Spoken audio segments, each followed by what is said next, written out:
मी आज तुम्हाला स्वराज्य जननी राजमाता जिजाऊ यांच्याबद्दल थोडी माहिती सांगणार आहे, ती तुम्ही शांत चित्ताने ऐकून घ्यावी अशी माझी नम्र विनंती.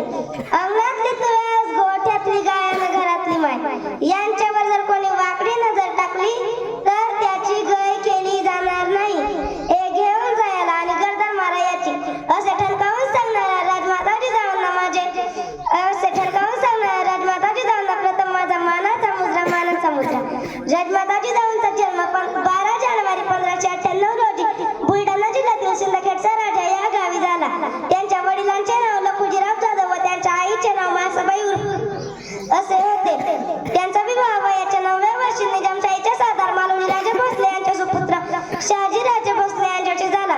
विवाहानंतर त्यांना छत्रपती शिवाजी महाराज व धर्मवीर संभाजी महाराज हे 2 पुत्र प्राप्त झाले. राजमाता जिजाऊंनी छत्रपती शिवाजी महाराजांवर उत्तम संस्कार केले व त्यांना एक आदर्श व्यक्तिमत्व राजा बनवले. मुद्रा माता जिजाऊंना घडविले त्यांनी शुभांना. साक्षात होते त्या आई भावांनी जन्म घेतला त्यांच्या पोटी शुभांना.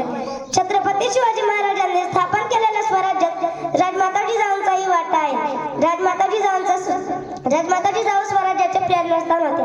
ना वाकायचे ना झुकायचे, अन्यायावर पलटून वार करायचे, स्वराज्यासाठीच झुकायचे आणि स्वराज्यासाठीच मरायचे अशी शिकवण देणाऱ्या राजमाता जिजाऊंचा मृत्यू 17 जून 1647 रोजी झाला. एवढे बोलून मी माझे भाषण संपवते. जय हिंद, जय भारत.